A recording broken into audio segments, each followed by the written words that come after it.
Bem, preterismo é um método de interpretação dos textos da Bíblia chamados de escatológicos, né? Esse método foi criado por um padre católico, um padre jesuíta, que viveu ali na virada do século XVI para o século XVII, chamado Luís de Alcazar.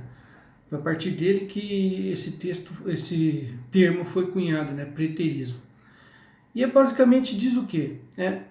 Ele interpreta os textos tidos como escatológicos de uma forma objetiva. Então, aquilo que dá margem à interpretação, ele interpreta.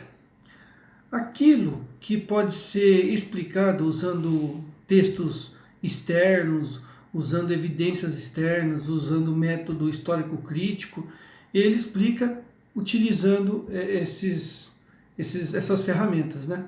Então, quem defende o preterismo diz que preterismo é o uso da razão para interpretar esses textos escatológicos, né?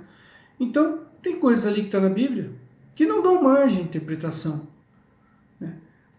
Quando Jesus fala, não passará essa geração até que tudo isso aconteça, não passará essa geração. Não adianta você querer interpretar o que é uma geração. Uma geração é um período determinado de tempo em que uma pessoa nasce, cresce, vive, morre. Uma geração é isso. Quando Jesus diz, que te importa se eu quero que ele viva até que eu venha? Falando para Pedro, se referindo a João, no Evangelho, no capítulo 21 do Evangelho de São João. Se Jesus fala que quer que João fique vivo até que Jesus venha, João estava vivo quando Jesus veio, né? Então não dá margem para interpretação. No que diz respeito ao Apocalipse. O Apocalipse é a mesma coisa. Os preteristas dividem o Apocalipse em 3 partes, né? De modo que até o capítulo 19 diz respeito a coisas que já aconteceram. O capítulo 20 diz respeito ao período chamado de milenarismo, né? Onde Jesus reina, né? Eles interpretam esse período como o período que a gente está vivendo hoje, que a igreja vive. E o capítulo 21 e 22 diz respeito, aí sim, às coisas do fim dos tempos. E as coisas que tem dentro do livro de Apocalipse, da mesma forma, né? Inclusive, esse método foi criado por Luís de Alcazar para combater a interpretação protestante do Apocalipse, que interpretava tudo como sendo coisas que iriam acontecer, e eles colocavam ali qualquer coisa. Então, a prostituta da Babilônia é a Igreja Católica. O falso profeta é o Papa o Papa da época. Luís de Alcazar criou esse método para combater isso, para fazer uma apologia católica, né? Então, como dizer que a prostituta é a Igreja Católica, se no livro de Apocalipse está bem claro que a prostituta é uma cidade?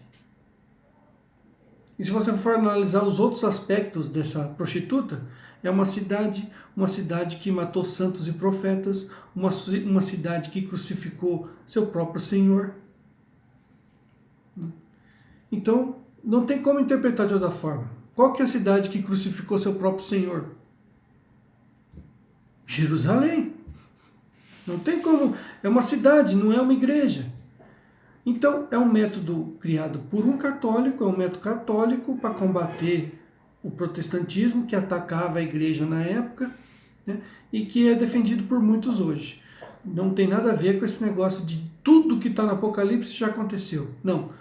Tem coisas que já aconteceram, que está acontecendo e que vão acontecer. E, inclusive, esse método é um dos motivos que fez a igreja decretar um dos poucos dogmas sobre a interpretação do Apocalipse, que é o milenarismo. A igreja condenou o milenarismo muito em cima desse método de interpretação, né? O milenarismo é condenado pela igreja. Espero que todos tenham entendido. Fiquem todos com Deus. Até a próxima.